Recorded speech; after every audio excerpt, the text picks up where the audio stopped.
In 1997, when the British colony of Hong Kong was handed back to the Chinese government, there were around 2,000 ethnic Chinese soldiers serving as part of the British Army. But the day after handover, they were disbanded, and only around 500 were given permission to live in the UK, despite widespread fears about their safety under communist rule. At the end of the day, we were dumped by the British government. If you were me, what would be your feeling?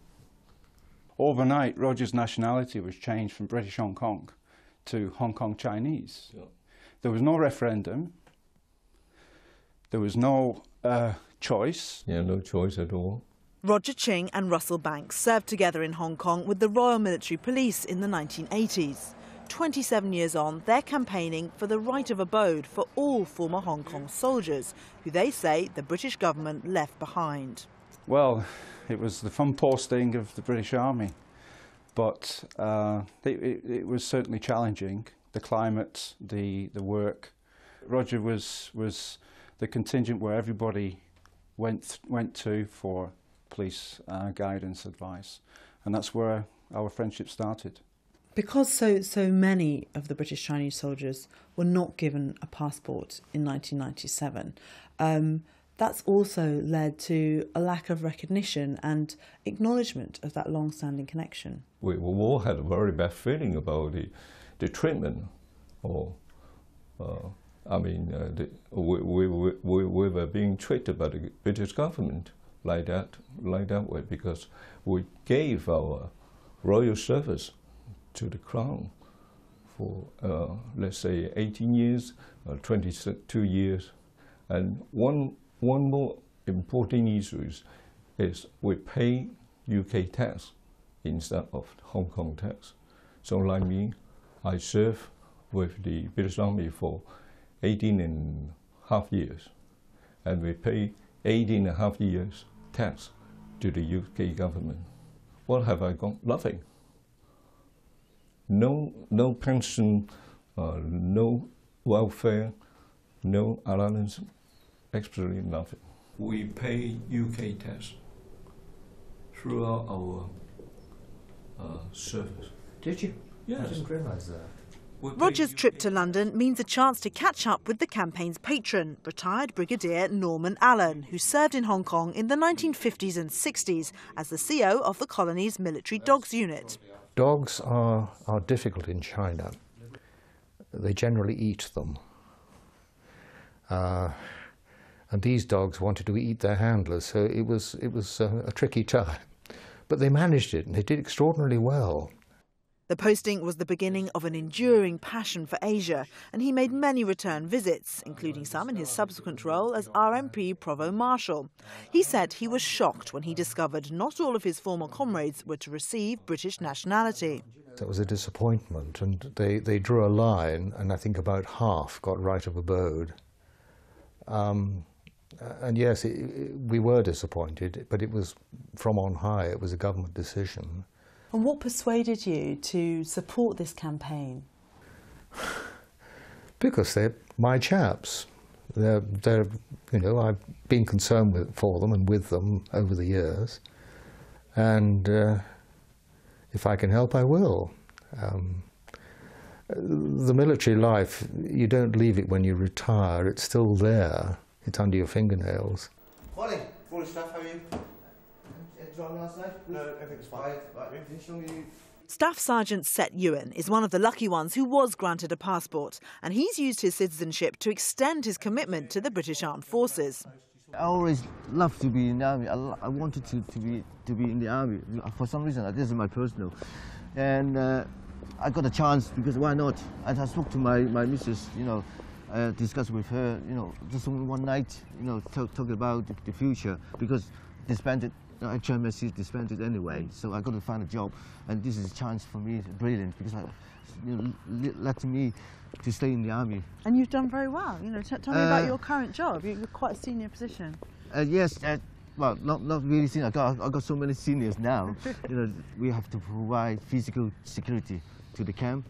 I'm responsible, you know, for the commanding officer. You know, make sure everything's all right. So I think we can say that more than 30 years after you first served with the British Army, Yeah. you're enjoying Army life. I'm very enjoyable. Suits you. I'm very enjoying my job. I love my job. You know, I don't want to leave.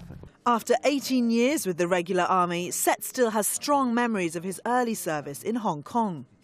This photograph was taken in 1995, yeah, which is before the drawdown of the British Army.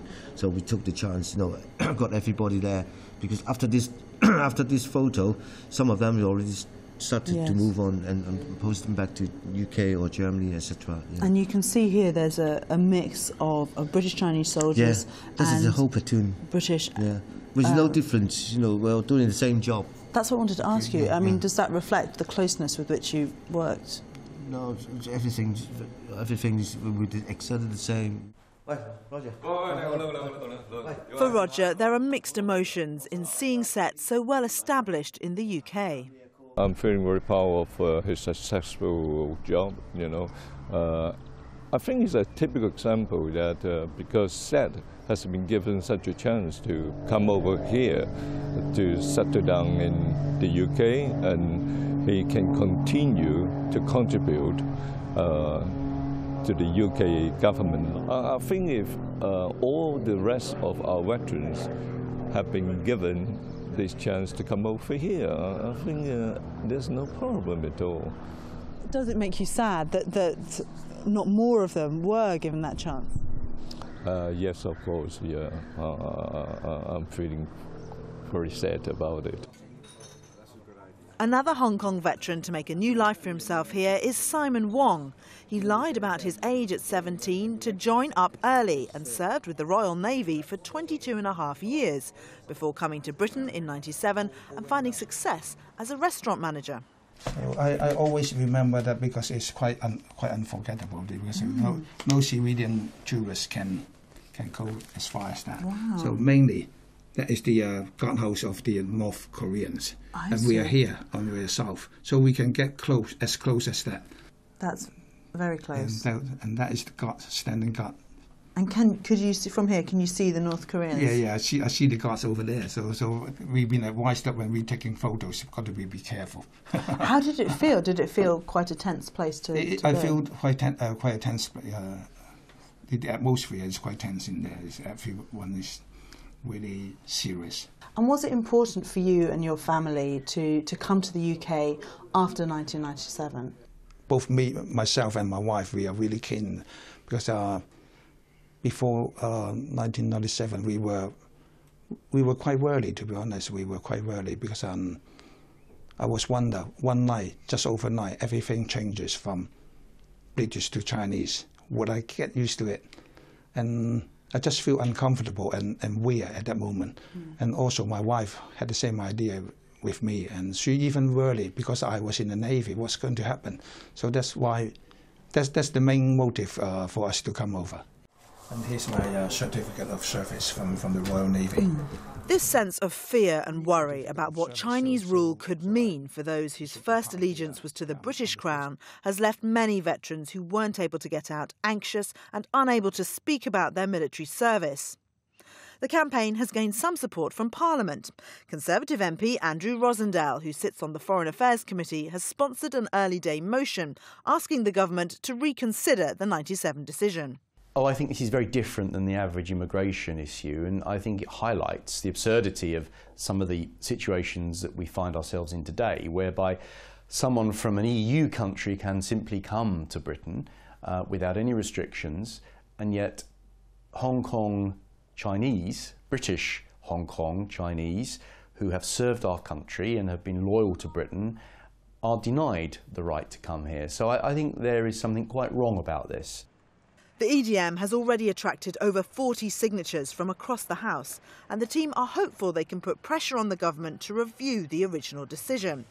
However, the Home Office declined our request for an interview, and instead they sent us this statement.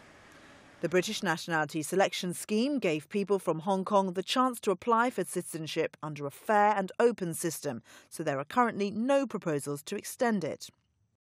The campaign group have also been looking for answers. They sent a Freedom of Information request to the Foreign Office asking why only 500 Hong Kong servicemen were awarded a British passport. But they received this letter turning down their request on this basis. This information is withheld due to the need for officials to be able to conduct rigorous and candid risk assessment of their policies and programmes without there being premature disclosure which could close off alternative options. This would have a negative impact on the quality of decision making, which is clearly not in the public interest. This secretive response does not suggest the government is about to review their decision anytime soon, but the team and their supporters remain optimistic. I think it's time to deal with this issue. The people that we're talking about are getting older, and I think it's high time that justice was done. And I hope the government will be listening to this interview and take notice. We shall not forget you, and we shall watch with the closest interest as you embark on this new era of your remarkable history. But just 17 years later, the veterans of the Hong Kong Military Service Corps feel very much forgotten, and there is sadness and anger about all those abandoned to their fate in communist China.